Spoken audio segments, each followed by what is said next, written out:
पूजनीय श्री साहेब जी, मंगलमय पूजनीय संत समाज। आज का विषय है अंतर्मुखता। अंतर्मुखता क्या है?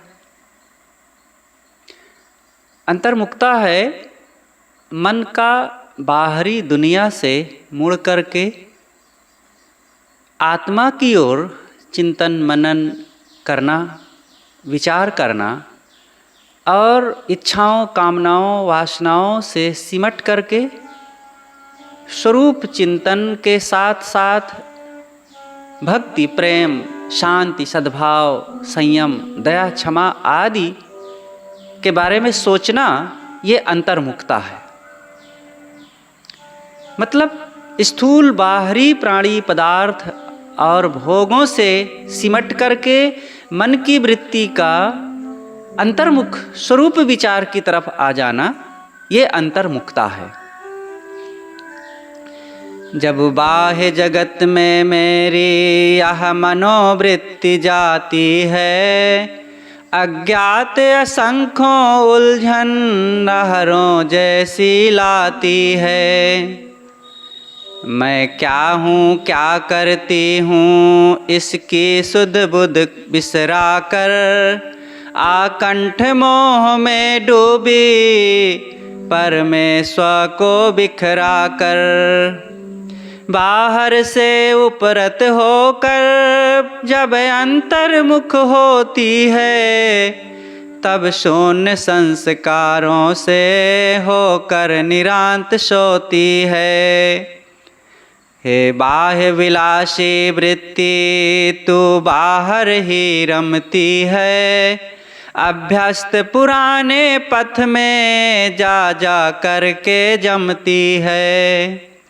बाहर दृश्यों में रमना थकने का ही कारण है, उससे शांति की आशा मिथ्या मन अवधारण है। सामान्य मनुज है केवल बाहरी जगत से परिचित, वह अंतरलोक न देखा जो है संतों का चर्चित। अब वृत्ति भटकती बाहर ऊर्जा अपनी खोती है, जब अंतर्मुख हो जाती तब शक्ति परम होती है। जीवन की किसी दिशा में उन्नति अभीष्ट यदि मेरा, तो अन्य दिशाओं से मुड़े उस एक लक्ष्य पर घेरा। एकांत एक निष्ठा से उद्देश्य प्राप्त होता है, फैला सर्वत्र चित्त यह जीवन रस को खोता है। मेरी उपलब्धि महत्तम अंतर्मुख हो जाना है, हो स्वश शांत निज में निजे सम्यक मन खो जाना है।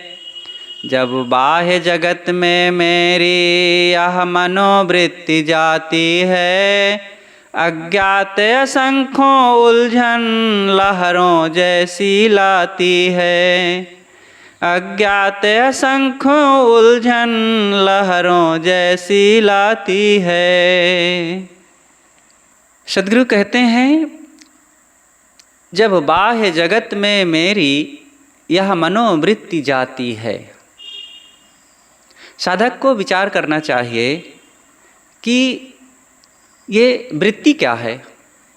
वृत्ति मन की सोचने की जो छोटे छोटे तंतु हैं, विचार हैं, उसे वृत्ति कहते हैं। कुछ सोचना, कुछ को आधार बना करके जो मन सोचता है वही वृत्ति है।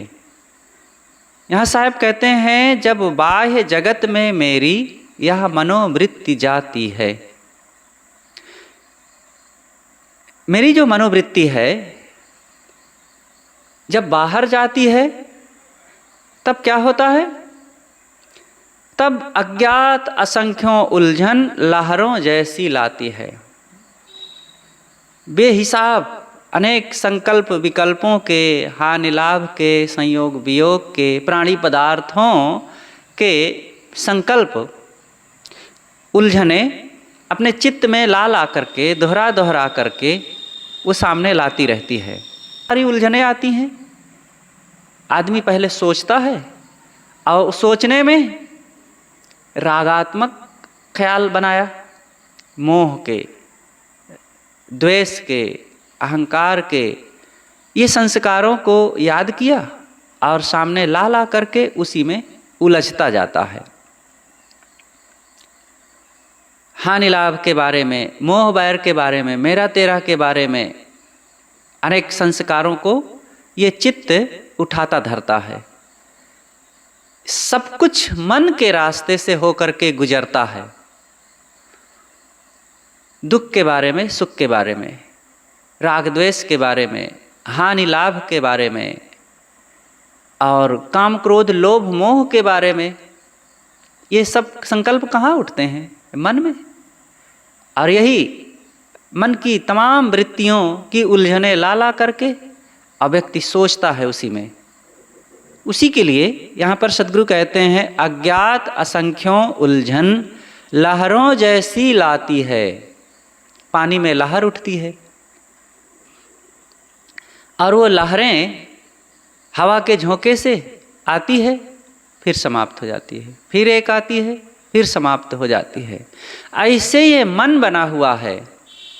मन हरदम कुछ सोचता है, कुछ सोचता है, हानि के बारे में, लाभ के बारे में, सुख के बारे में, दुख के बारे में, खाने पीने में, देखने सुनने में और स्पर्श के विषय में। ये 5 विषयों के रास्ते से मन हरदम संसार को कुछ सोचता रहता है और इन्हीं 5 विषयों के आधार से संसार की चीज़ों के लिए कभी हानि के बारे में देर तक सोचता रहता, ऐसा करूं तो ऐसी हानि ना हो जाए, ये नुकसान ना हो जाए।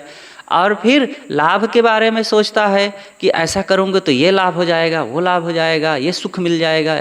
तो इस प्रकार से ये लहरों जैसी, लहरें पानी में लहर उठती है, वैसे मन में अनेक संकल्प उठते रहते हैं। मैं क्या हूँ, क्या करती हूँ, इसकी सुध बुध बिसरा कर, ये चित्त वृत्ति हरदम कुछ ना कुछ सोचती है और उसको ये खुद को पता नहीं है कि मैं कौन हूँ और क्या कर रही हूँ। ये चित्त वृत्ति बस जैसे एक बिल्ली, ये बहुत दिनों से ये उदाहरण मेरे मन में आता रहता है जब मन पर सोचता हूँ तो, जैसे एक बिल्ली हो, आती है, हम कहीं थे एक जगह और वहाँ एक बिल्ली थी और वो बिल्ली कभी यहाँ जाती, फिर वहाँ जाती, फिर ऊपर उठती, फिर यहाँ ताकती, फिर उधर देखती, फिर यहाँ दौड़ती और फिर जाकर ऊपर चढ़ जाती। हरदम बिल्ली जैसे चंचल होती है और हरदम इधर उधर, यहाँ वहाँ, ऊपर नीचे, आगे पीछे दौड़ती है, भागती है, देखती है। और वैसे ये मन की दशा है। ये मन हरदम कुछ ना कुछ सोचता रहता है, इधर उधर ताक, बिना प्रयोजन के। जैसे बिल्ली को कोई प्रयोजन नहीं है, कभी इधर देखती, फिर ऊपर देखती, फिर नीचे झांकती है। और ऐसे मन की दशा है। मन जो है बस ऐसे ही ये अनेक मनोवृत्तियां ला ला करके वो सामने चंचलता को लाती रहती है। इसलिए साहब कहते हैं, अज्ञात असंख्यों उलझन लहरों जैसी लाती है। ये मन हमारा अनेक संकल्प विकल्पों को सामने ला ला करके पानी में उठती हुई तरंगों की भांति वो प्रस्तुत करता रहता है। जैसे पानी की तरंगें बेहिसाब सामने आती रहती है, वैसे ही ये मनोवृत्ति है, कुछ ना कुछ सोचती रहती है।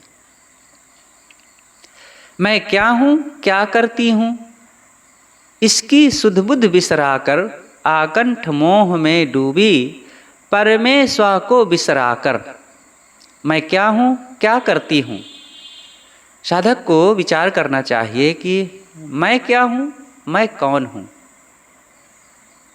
कुछ पता नहीं है उसे, बस इच्छाओं के वेग से, इंद्रियों के वेग से हरदम कुछ करते रहते हैं। जैसे पानी होता है, पानी बहता है, एक पानी यूं ही बहता चला जाता है, जिधर जिधर रास्ता पाया उधर उधर बहता है। और एक दूसरा पानी है कि एक सिस्टम से किसी जिधर उसको ले जाया गया वो उधर ही जाता है, अपने आप इधर उधर नहीं जाता, उस सिस्टम से जाता है। जैसे नाली बना दिया गया, अच्छी नाली, मजबूत नाली, तो जब नाली बना दिया गया तो नाली के माध्यम से वो जाता है।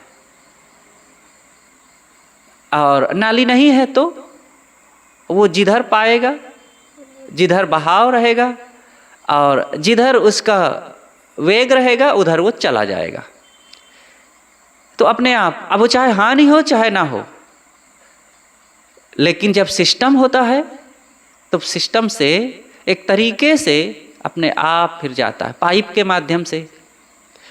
तो वो पानी फिर कहीं लाभ पहुंचाता है और कहीं हानि नहीं पहुंचाता है। और जब ऐसे बहेगा पानी तो बेतरतीब लोगों के घरों में जाते हुए, चीज़ों को भिगाते हुए, रास्तों को खराब करते हुए वो पानी फैलता जाता है। और जब किसी तरीके से, किसी मार्ग के सुनियोजित ढंग से आधार से जाता है, तब वही पानी सिंचाई के काम में किसी एक निश्चित स्थान पर पहुंच करके लोगों को लाभ देता है। इसको हम कह सकते हैं बाढ़ और बांध। बाढ़ और बांध में क्या अंतर है? बाढ़ तबाही लाता है और बांध एक व्यवस्था लाता है। तो सद्गुरु कहते हैं, मैं क्या हूँ क्या करती हूँ इसकी सुध बुद्ध बिसरा कर। साधक को कुछ पता नहीं, एक उसके जीवन में अबोध अवस्था बनी रहती है सब समय। अपने आप को पहचानो, ये मन को पहचानो। मेरे स्वरूप में इधर उधर सोचने की क्षमता ही नहीं है। मैं अपनी शक्ति को मन को दे करके, चित्त की वृत्ति को दे करके फिर सोचता हूँ। शक्ति मेरी ही है, मेरे में अपार शक्ति है, लेकिन मेरी ये जिम्मेदारी नहीं, मेरी ये व्यवस्था ही नहीं कि मैं सोचूं। आत्मा की एक व्यवस्था ही नहीं कि वो सोचे। उसके पास अपार शक्ति है और वो अपनी शक्ति चित्त वृत्ति को दे देता है। उसको हम कहें तो मन को दे देता है। आत्मा से ही मन शक्ति लेता है, क्योंकि मन में कुछ जानने, सोचने, विचारने की क्षमता ही नहीं है। आत्मा में क्षमता है तो ये काम वो करता नहीं है। जैसे एक राजा है, राजा नाली वाली नहीं साफ करता है, जहाँ तहाँ झाड़ू नहीं लगाता है, पैसा निकाल करके वो सबको सैलरी नहीं बांटता है। दूसरे लोग करते हैं, लेकिन दूसरे लोगों के पास पैसा नहीं है, वो कर नहीं सकते। राजा से ही शक्ति पा करके दूसरे लोग वो काम करते हैं और राजा करता नहीं है, लेकिन सारी ताकत राजा के पास है। दूसरे लोग राजा से ताकत ले करके तब अन्य काम करते हैं।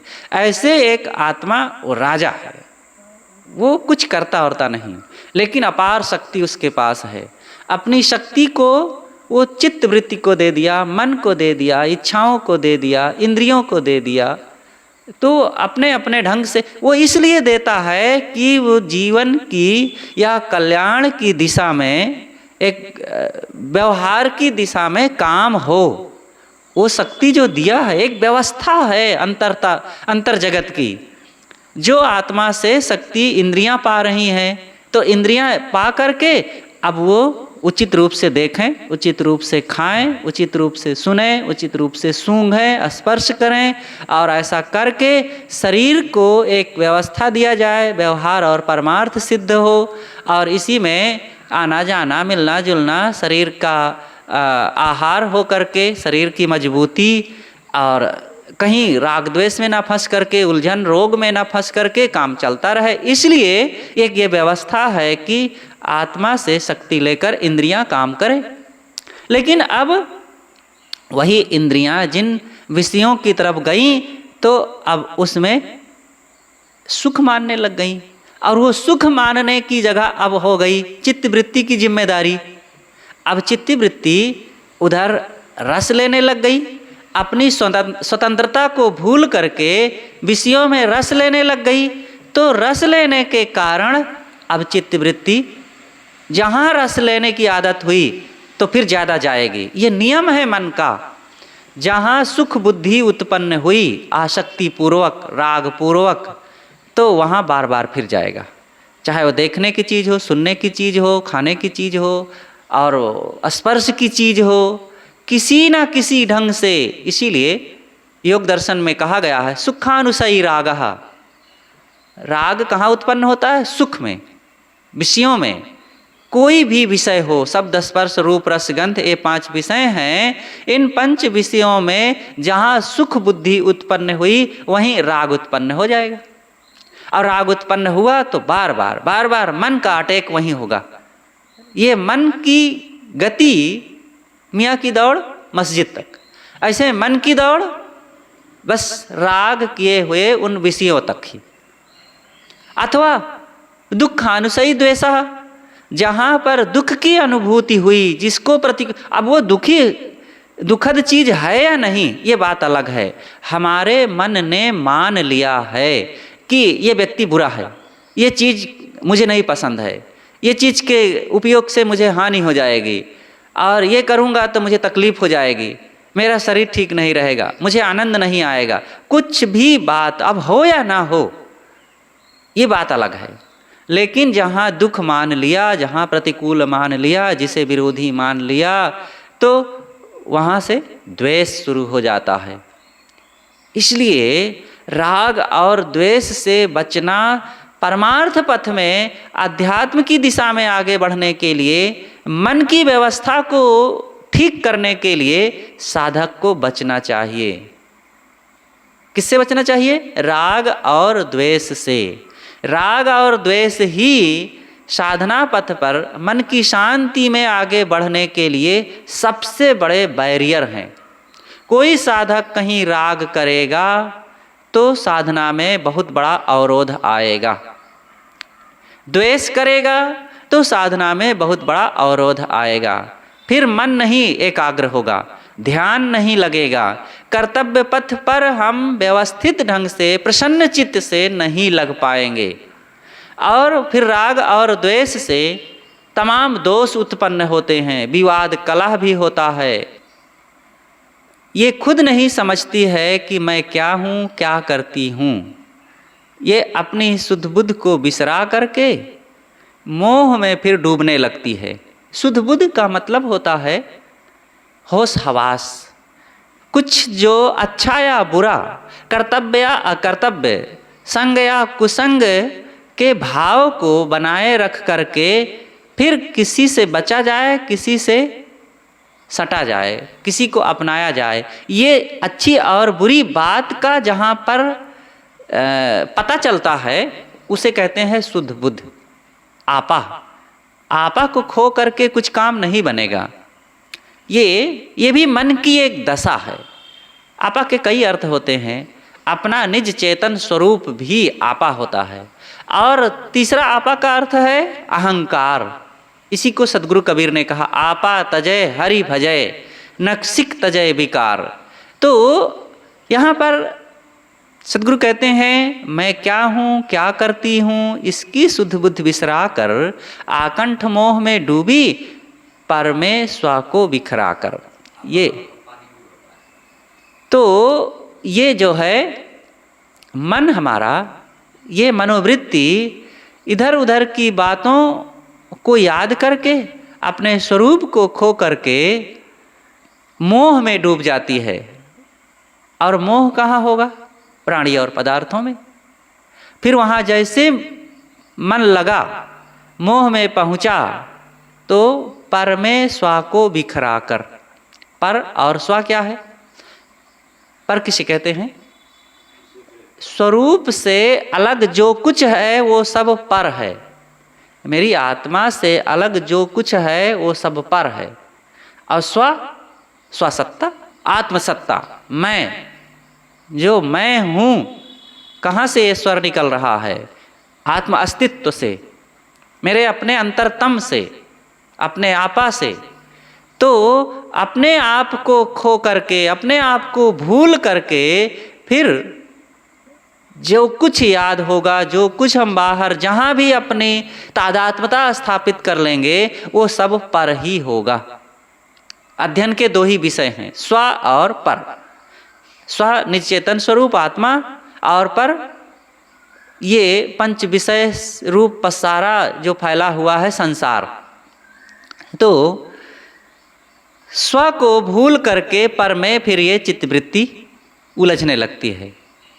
बाहर से उपरत होकर जब अंतर्मुख होती है ये चित्तवृत्ति, जब बाहर से उदास होकर, उपरत माने होता है उदास होकर के, साधक को बाहर से उदास रहना चाहिए। उदास रहने का मतलब मुंह लटकाना नहीं है। उदास रहने का मतलब है कहीं भी सुख बुद्धि ना उत्पन्न होने देना, कहीं के लिए हरदम लालायित ना रहना, कहीं भी आत्मसत्ता को, स्वसत्ता को बिखराओ मत।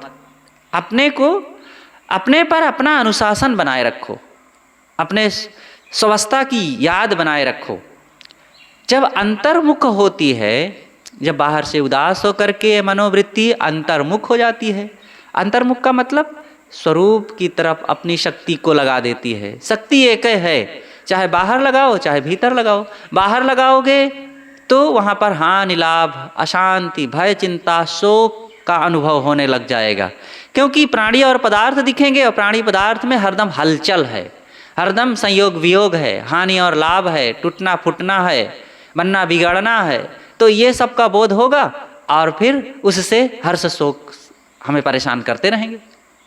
लेकिन जब उधर से लौट करके मन को अंतर्मुख किया जाए, अंतर्मुख का मतलब आत्मा की तरफ सोचा जाए और इसके बारे में सोचा जाएगा, तब यहाँ पर स्थिरता रहती है। आत्मा में कोई हानि नहीं, कोई लाभ नहीं, कोई संयोग नहीं, कोई वियोग नहीं, कोई रोग नहीं, कोई बुढ़ापा नहीं, और किसी प्रकार की कोई विपत्ति नहीं। यहाँ तक कि वहाँ पर भूख नहीं, प्यास नहीं, वहाँ शत्रु और मित्र का भी कोई बात नहीं। बस एक रस आनंद, सदा आनंद रहे यही द्वारा, सदैव एक रसता रहती है। और जब उस तरफ अपनी चित्तवृत्ति को लगा देंगे तब कहाँ भय, क्या संयोग होगा। वहाँ कुछ और मिलने की चीज़ें नहीं है और वहाँ कुछ बिछोड़ने की भी चीज़ नहीं है, और वहाँ पेट ही नहीं है कि भूख लगे, वहाँ कोई बाहर आधार ही नहीं है कि कोई चोट मार सके।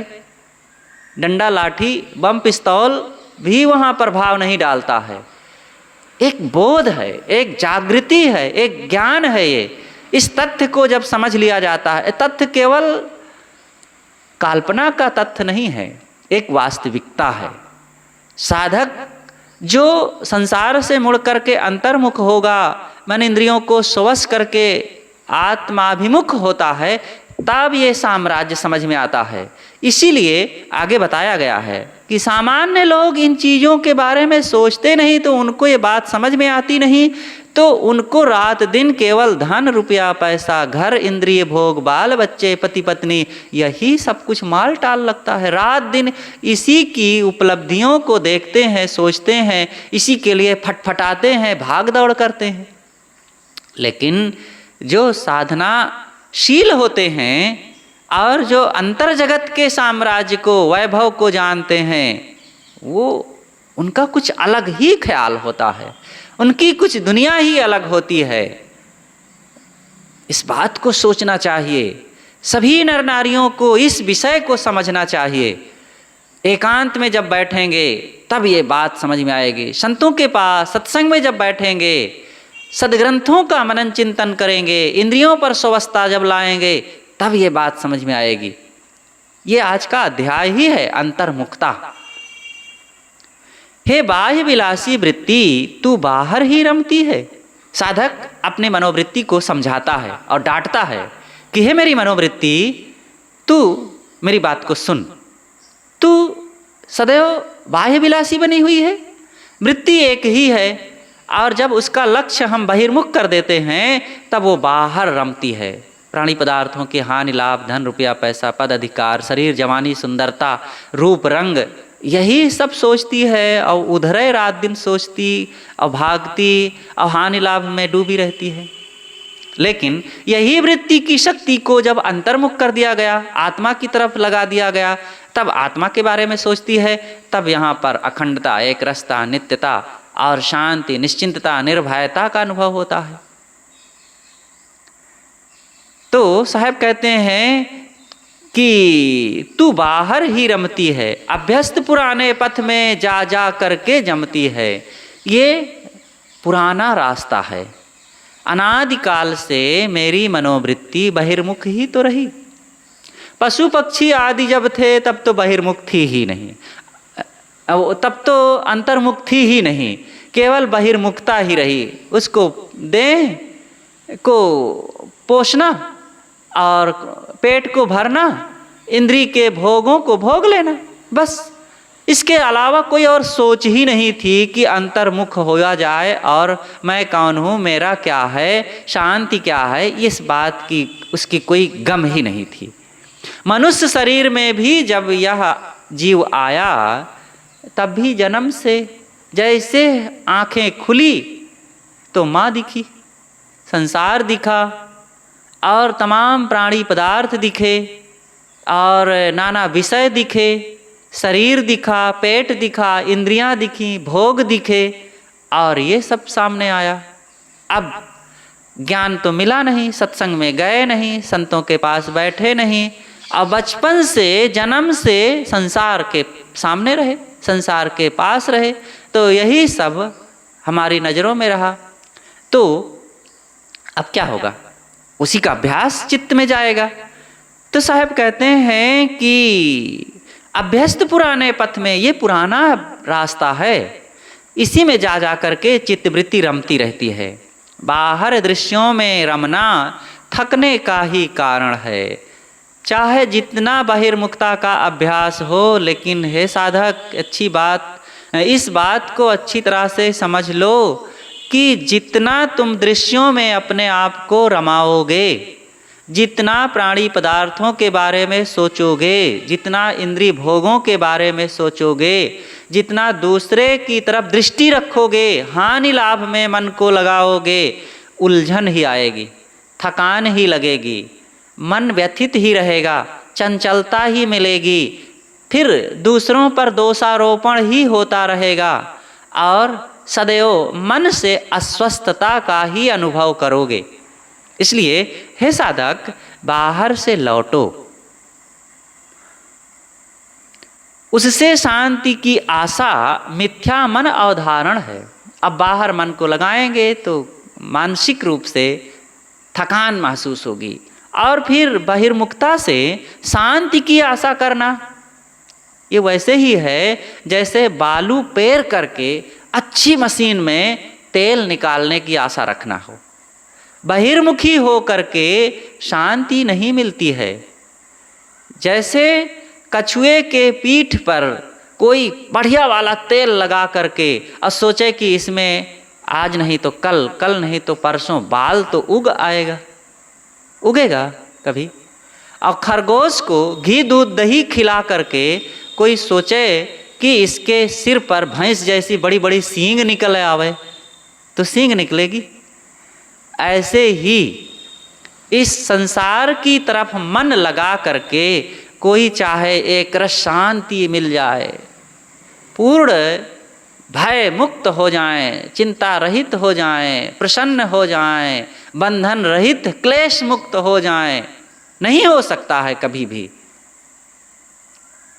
इस बात को समझ भी नहीं सकता है कि अंतर्मुखता क्या है और एकाग्रता क्या है और आत्म सुख क्या है। इसलिए अगर इस सुख को चाहते हो तो बाहर से भीतर लौटो।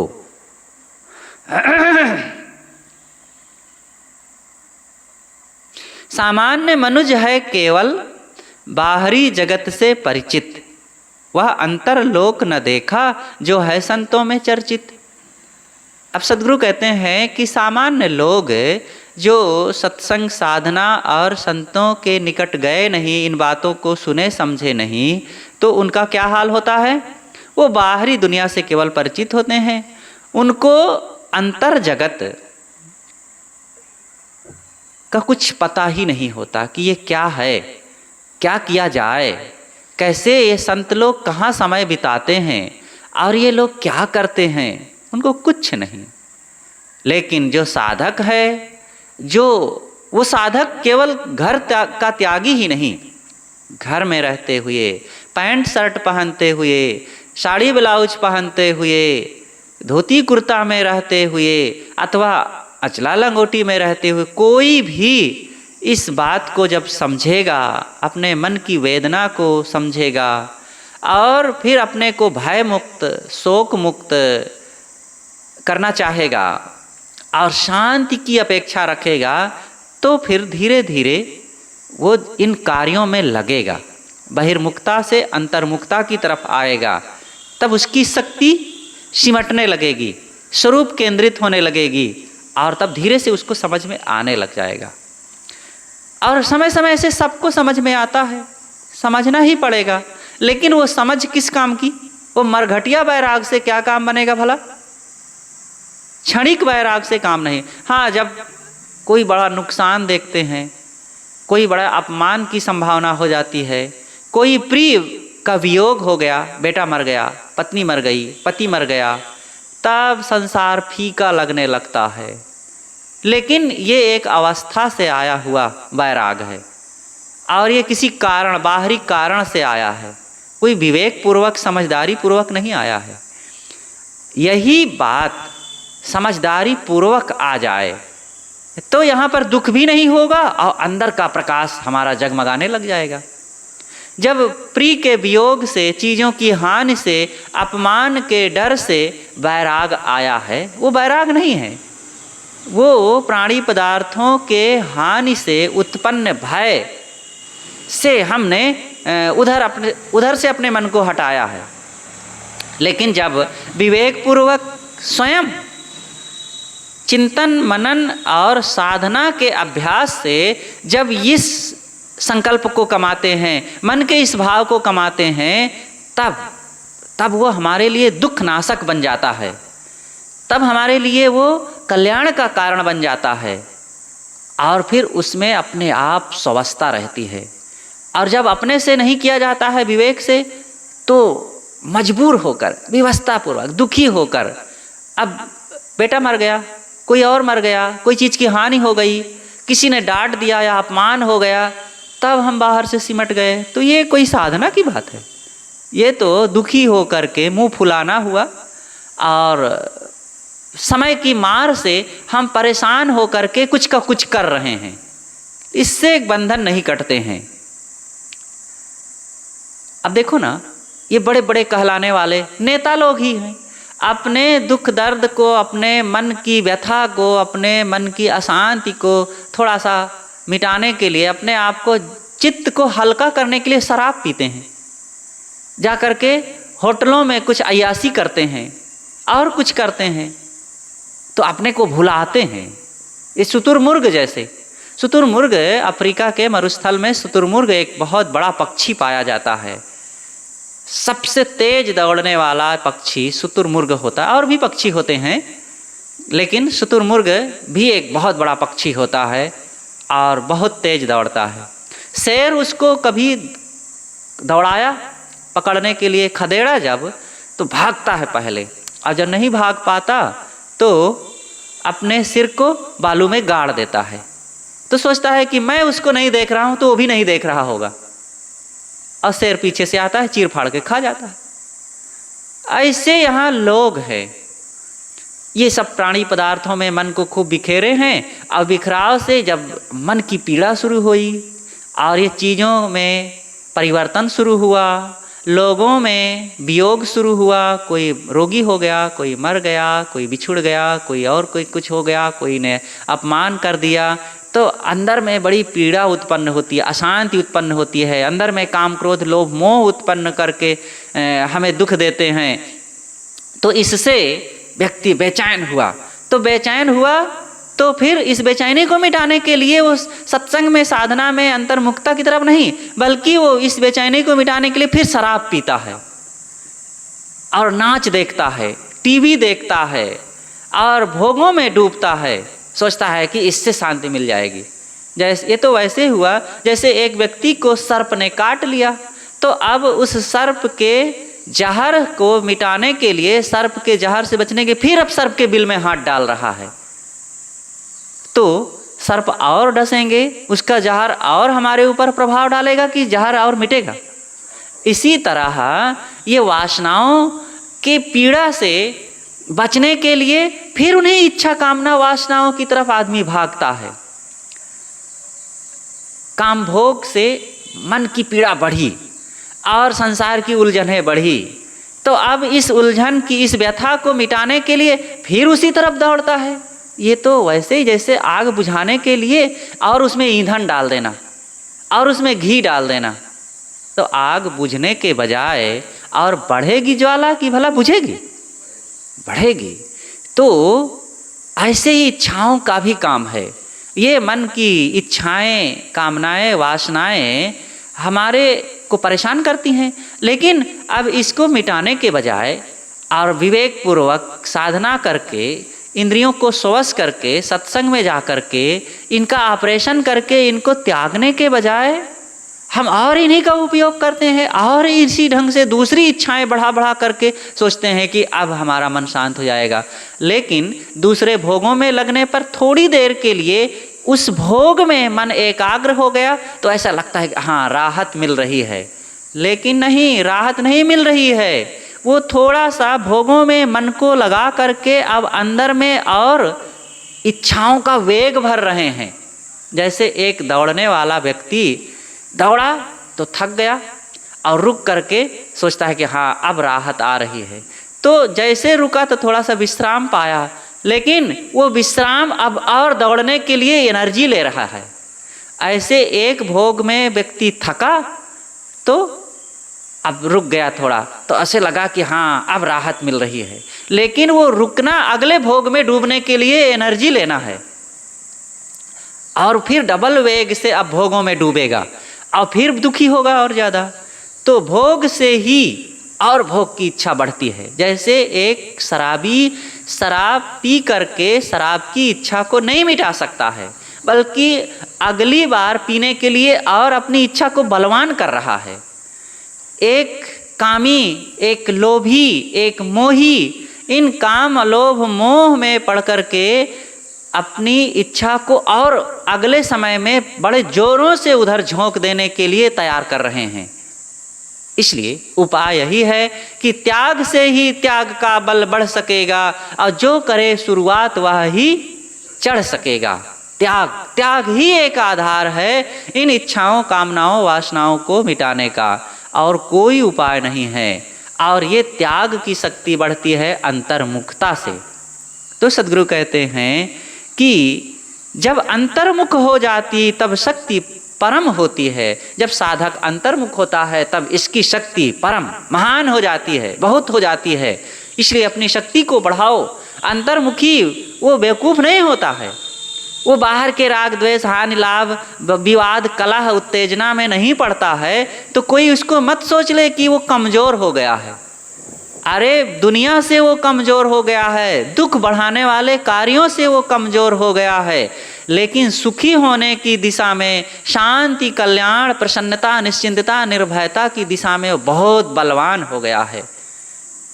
एक व्यक्ति को किसी ने गाली दे दिया, तो एक जो कमज़ोर मन वाला था, रागी मन वाला, वो भी गाली दे दिया। अब गाली दे दिया तो उसने मार दिया, तो इसने भी मारा, तो उसने ज़ोर से मार दिया, इसने फिर ज़ोर से मारने का प्रयास किया, उसने कस के मारा कि मुंह के बल गिर गया। और अब थाना, पुलिस, कोर्ट कचहरी सब शुरू हो गया ना। वो गाली दिया और इसने सहा नहीं, जवाब में उसका जवाब गाली से देता रहा। तो देखो कहाँ तक दुख बढ़ गया अब ना। अब मुकदमा चले, भागे दौड़े, पैसा खर्च करे, खूब जी की जलन बढ़ावे, टेंशन, मानसिक पीड़ा और घर बर्बाद होना, जीवन बर्बाद होने की तरफ चला गया।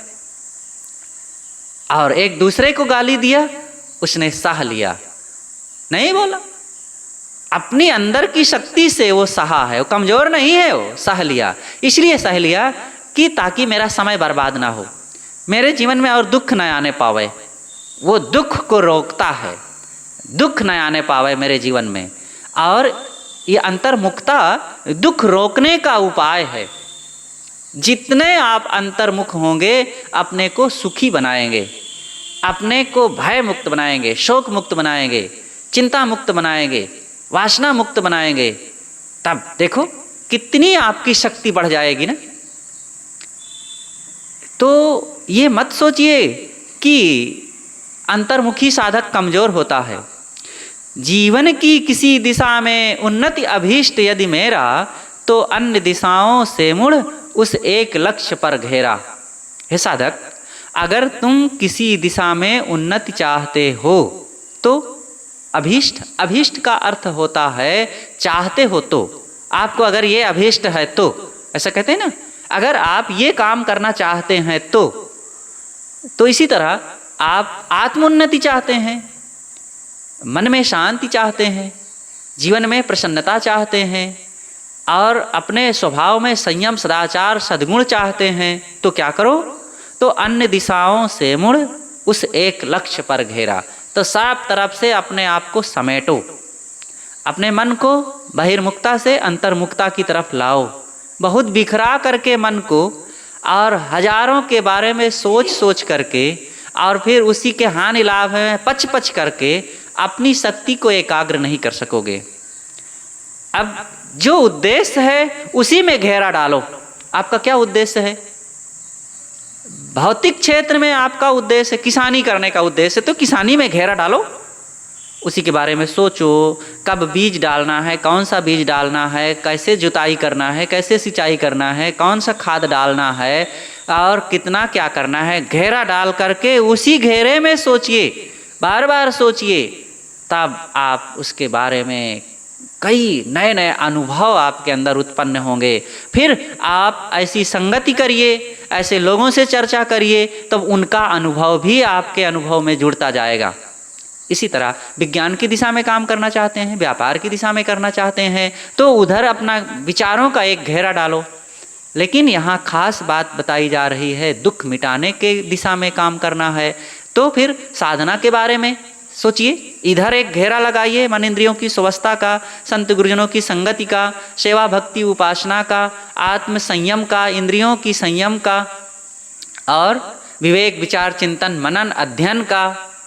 तो जब इधर घेरा डालेंगे तब देखिए इधर आपकी उन्नति होने लग जाएगी। एकांत एक निष्ठा से उद्देश्य प्राप्त होता है, फैला सर्वत्र चित्त यह जीवन रस को खोता है। अब बताते हैं कि इस काम को कैसे किया जाए और करने का क्या फल होता है। एकांत एक निष्ठा से साधक को अपनी शांति का काम करना चाहिए। कैसे करना चाहिए?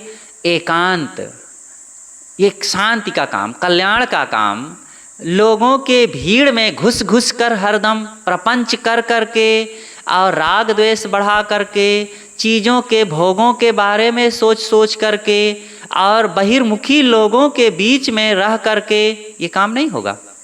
सज्जनों, संतों, साधकों के बीच में रहो और उनसे ज्ञान की चर्चा करते हुए, बोध विचार की चर्चा करते हुए सोचें आप लोग भी कि आप लोग सज्जनों संतों के बीच में रहते हैं, लेकिन कितना देर तक इस ज्ञान के ख्यालात में रहते हैं, कितना इसी की चर्चा करते हैं और कितना मन में इन्हीं बातों का मनन चिंतन होता है।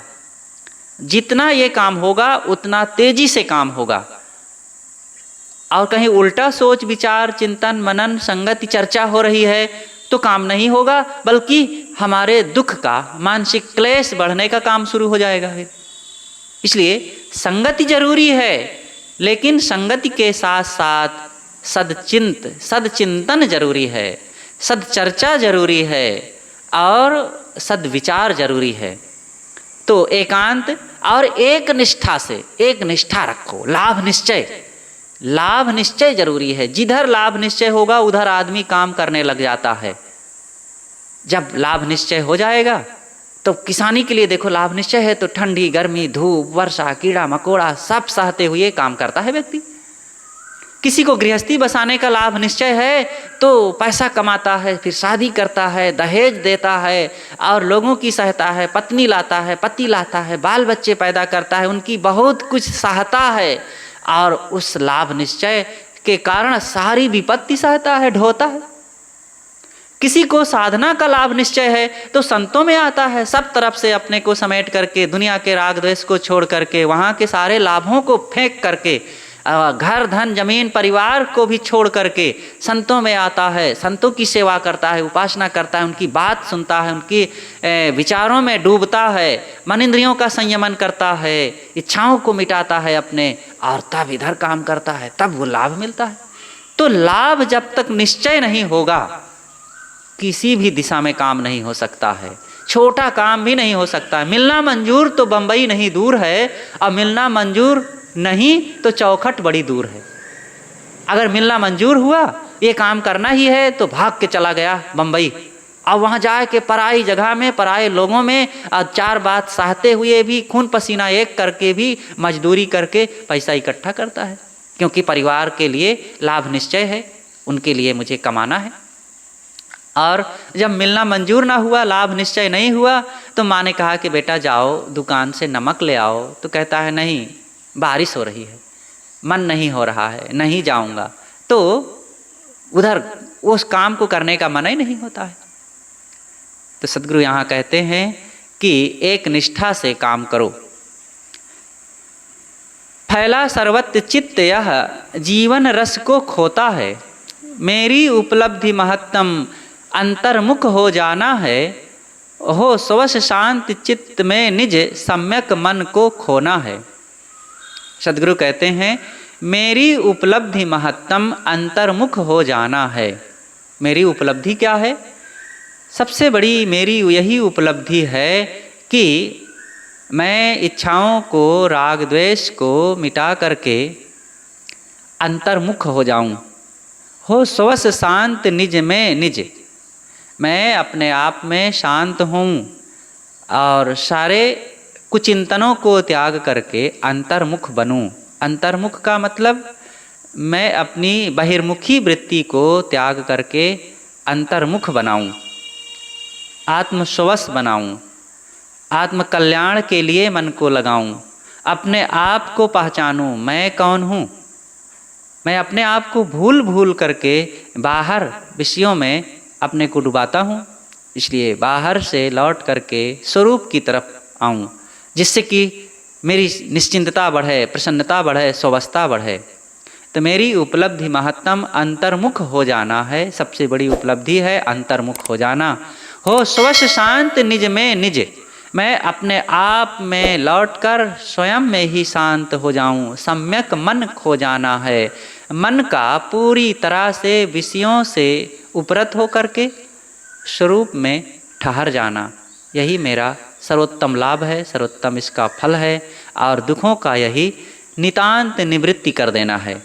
तो अंतर्मुखता का ये जो अध्याय है बड़ा मार्मिक, बड़ा ही कल्याणकारी है।